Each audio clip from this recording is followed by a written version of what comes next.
Uma é que nós temos grandes homens públicos no Legislativo, no Judiciário e no Executivo. E o exemplo, por exemplo, dos governadores que aqui estiveram, demonstrando ação, integração e uma visão socioeconômica correta dos seus estados, nos dá a sensação de que talvez isso pudesse ocorrer com o Brasil como um todo, ou seja, que o governo federal tivesse o mesmo entusiasmo na gestão com que governadoras e governadores apresentam nos seus estados. Não é o que acontece. Mas, de qualquer forma, por sermos uma federação, é muito bom ver governadores e governadoras cuidando dos seus estados, cuidando da sua população, gerenciando com honestidade, com transparência, não só os programas sociais, mas também em relação com o setor produtivo. Quero destacar aqui 2 discursos que me impressionaram muito. Do ministro Barroso, foi o melhor discurso que eu já ouvi dele até hoje. Olha que eu sou um seguidor do ministro Barroso. E o outro foi do presidente da Câmara, Hugo Mota. 2 discursos bem elaborados e bem apresentados.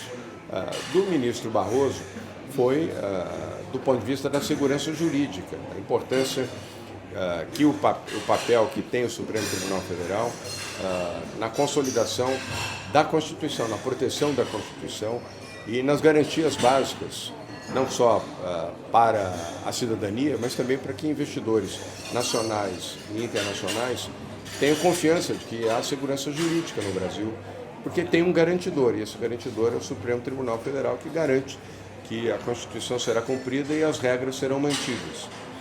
Foi o discurso mais contundente que eu já ouvi, sempre com a serenidade do ministro Barroso, mas foi o discurso mais forte do ponto de vista de apresentação que eu já ouvi dele nos últimos 2 anos. Governador, aqui praticamente houve uma unanimidade em relação à necessidade de uma premente despolarização do país. Todos dizem que o país está atravancado, que acaba sugando muita energia. Qual a avaliação? É verdade. Aliás, todos, indistintamente, governadores, ministros, senadores, deputados, falaram que a polarização ela é nociva ao país, como de fato é. Nós estamos vivendo 2 anos de polarização. Já vamos entrar no ano eleitoral, 2 anos e meio praticamente. Daqui a pouco vamos entrar no ano eleitoral, sem termos ainda eleição antecipando o processo eleitoral. Isso não é saudável, isso não é bom. Governadores, deputados, senadores e ministros também observaram isso corretamente. Eu observei também o recado dado pelo deputado Hugo Mota, um recado primeiro da autonomia do Congresso Nacional. Isso me pareceu um recado claro para o Planalto e para também o Supremo Tribunal Federal. Foram 2 recados educados, que, aliás, ele colocou de uma maneira muito suave, mas para bom entendedor foi bem claro a mensagem que ele ali colocou. Como também foi clara a mensagem, ainda mais uma vez, do presidente da Câmara Federal, que o Brasil tem que olhar mais para frente do que para trás, olhar mais o futuro do que ficar fazendo juízo permanentemente do passado. Isso não é contributivo. Não estou dizendo que não se devam fazer juízos, julgamentos sobre aquilo que se cometeu de ilegalidade e de afrontamentos em 8 de janeiro, mas não pode paralisar o país o tempo inteiro para fazer o julgamento de 8 de janeiro. E o presidente da Câmara Federal deixou claro essa mensagem. E, por fim, deixou claro também a importância do setor produtivo. Ele falou aqui com mais de 300 empresários presentes no Brasil Investment Forum, de que o legislativo está à disposição do setor produtivo e entende que quanto mais esse diálogo for realizado de maneira frequente, melhores serão as oportunidades para os estados e municípios do Brasil. Há uma preocupação porque o governo Lula prometeu e não cumpriu. Prometeu ser um governo da integração, um governo que pudesse harmonizar os interesses, os poderes, as forças políticas, dentro de um único objetivo, trabalhar pelo Brasil. Não é o que aconteceu. Ficou um governo do ressentimento, da mágoa em relação ao que aconteceu em 8 de janeiro, de uma maneira muito incisiva, mágoas em relação ao presidente Temer, que esteve aqui falando, mágoas em relação àqueles que não votaram, não apoiaram o PT circunstancialmente.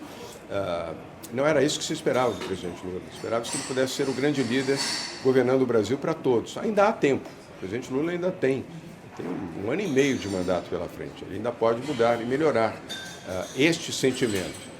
Há pessoas de qualidade no seu governo e eu reconheço, inclusive o ministro da Fazenda, Fernando Haddad, mas que não pode ser machucado ou mutilado pelos próprios membros do seu partido. Dificulta o seu trabalho. Então, de certa maneira, o empresariado tem a preocupação. Controle fiscal. Não há controle fiscal no país. Haveria, mas o próprio ministro da Fazenda foi desautorizado pelo Palácio do Planalto nas suas manifestações de manter o equilíbrio fiscal. E há a preocupação de que esse desequilíbrio possa se acentuar às vésperas do ano eleitoral, o que seria muito ruim para o Brasil. Onde se promove a inflação, onde se gasta mais do que se recebe, você estimula a inflação. Quem paga o preço disso são os mais pobres, são os desvalidos, são aqueles que representam os desempregados ou os subempregados do país e os mais vulneráveis. Eles é que pagam esse preço. E a inflação corrói não só o seu salário, como o pouco que podem ter para substanciar a sua sobrevivência. Há tempo para mudar. Então, é preciso ter um pouco de confiança também de que o governo possa ter sensibilidade para aprimorar e melhorar. Até porque olha as pesquisas, né? O governo, sem dúvida, analisa as pesquisas de imagem do próprio presidente Lula e não deve estar feliz sabendo que as pesquisas não reproduzem um índice positivo para a presidência da República. Então, espero que a mudança possa ocorrer e que as boas vozes que aqui falaram, todos, eu não ouvi nenhum discurso aqui agressivo, eu vi discursos assertivos, construtivos, que possam ser ouvidos também pelo Palácio do Planalto. Tem que aumentar o diálogo. O Supremo Tribunal Federal não é um mal para o país, ele é o guardião da Constituição. Mas é preciso também que o diálogo permita aos membros do Supremo compreenderem a dimensão do que fazem e não excederem circunstancialmente nos seus juízos. Mas isso é possível. Eu percebi aqui muita serenidade do presidente do Supremo Tribunal Federal, Luiz Roberto Barroso, aberto ao diálogo, ao entendimento e a capacidade também de ter discernimento sobre certas iniciativas que o tribunal que ele preside propõe ou delibera.